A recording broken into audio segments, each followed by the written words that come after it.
Ontem eu mencionei que a Junta Elvas Badajoz, ou Conferência de Badajoz, encerrou-se em maio de 1524 com a determinação ou com o acordo de que Portugal pagaria anualmente uma indenização, um valor à Espanha e teria o direito de explorar as Molucas. Por tempo, isso era um acordo por tempo determinado, né?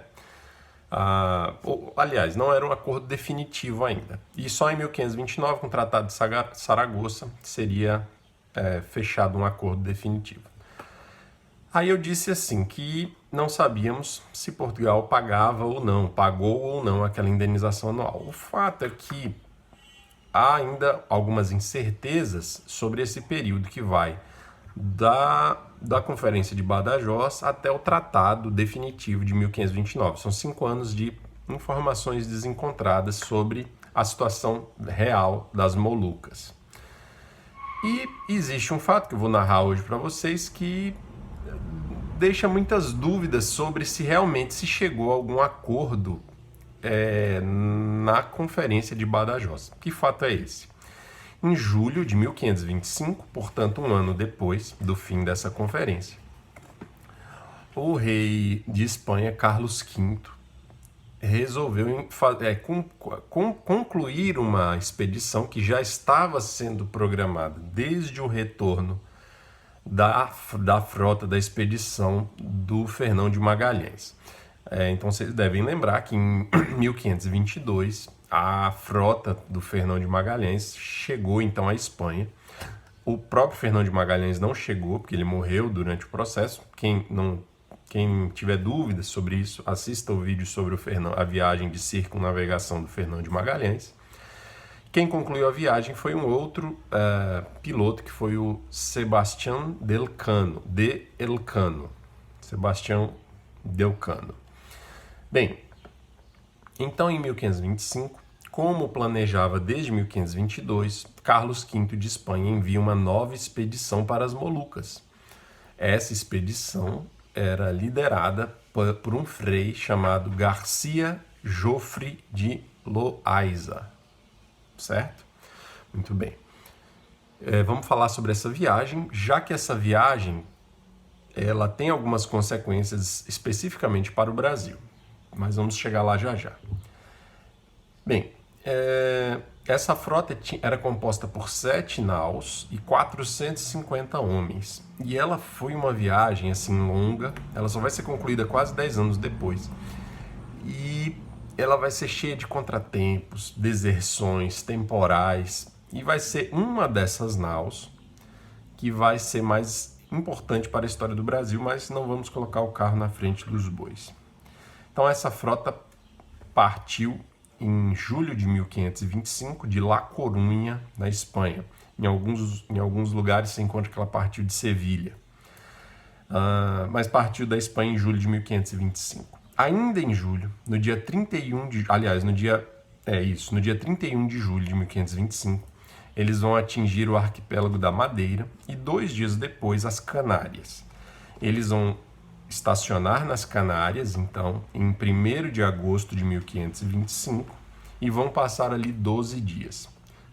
Já alguns pequenos reparos que eram precisos, que eram necessários fazer nas embarcações,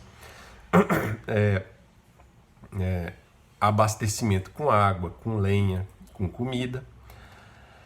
Enfim, no dia 5 de outubro, eles vão encontrar com uma nau portuguesa. Aqui também vou mencionar um detalhe a mais, que é o seguinte.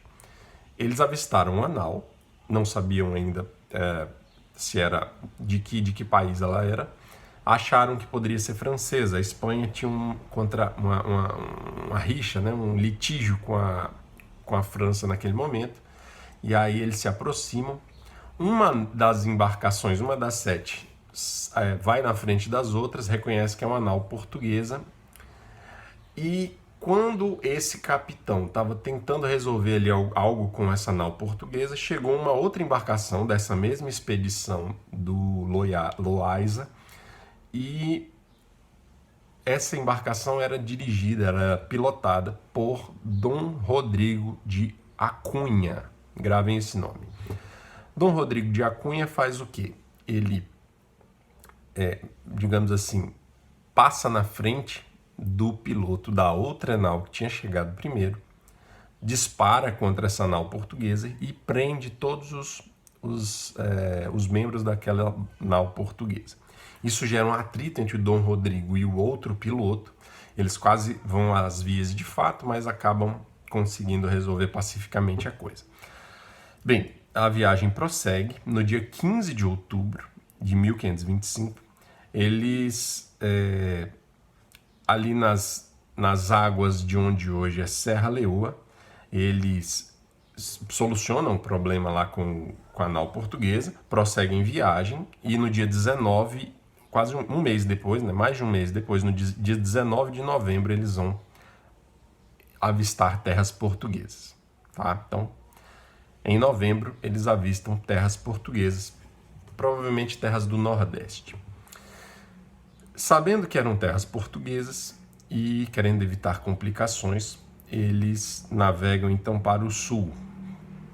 Vão atingir Cabo Frio aproximadamente no início de dezembro, prosseguem viajando para o sul e quando é 19 de dezembro, eles atingem o Cabo de Santa Maria, que fica onde hoje é o Uruguai. Ok. Dia 28 de dezembro, então, já navegando em direção ao Estreito de Magalhães, então eles queriam atingir as Molucas pelo mesmo trajeto do Fernão de Magalhães. Então, no dia 28 de dezembro, naquela região ali, eles enfrentam um grande temporal, muito forte. Várias naus ficam avariadas e algumas se dispersam, certo? Então, a viagem é cheia de contratempos e nesse momento, 28 de dezembro do ano de 1525, ela tem o seu primeiro grande problema. Muitas naus vão precisar de reparos e muitas vão se dispersar. Então, a viagem meio que bagunça, né? O objetivo principal se perde. E meio que cada embarcação começa a seguir seu próprio rumo a partir daqui.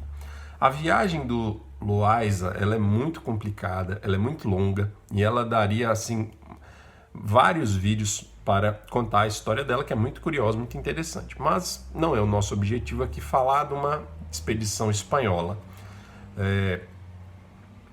que, enfim, né, nós estamos falando da história do Brasil e história de Portugal.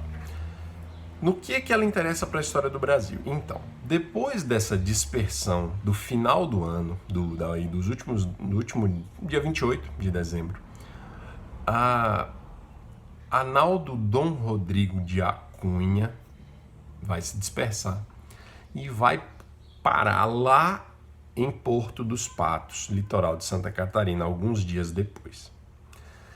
E ali ele vai entrar em contato com aqueles náufragos que recentemente tinham sido testemunhas da volta de um pequeno grupo que tinha sobrevivido ao ataque dos Paiaguá e tinha voltado com as notícias da Serra da Prata.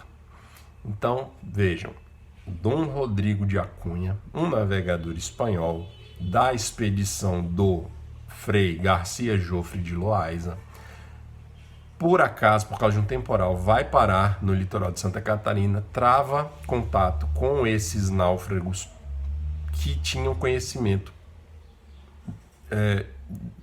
digamos assim, eles tinham conhecimento pessoal, testemunhal, eles viram que existia realmente a Serra da Prata, né? Eles trouxeram objetos de prata.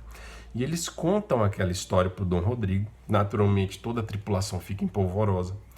E se havia algum outro objetivo, o Dom Rodrigo esquece. A viagem que ele estava fazendo agora muda de rumo.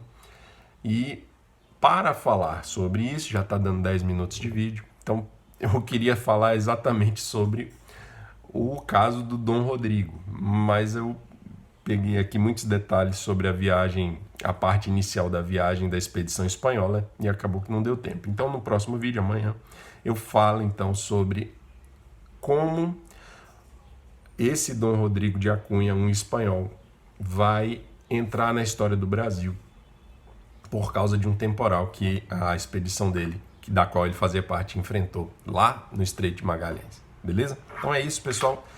Parece que ficou um pouco confuso aí, mas como eu já disse algumas vezes, esses vídeos que eu faço aqui são um rascunho.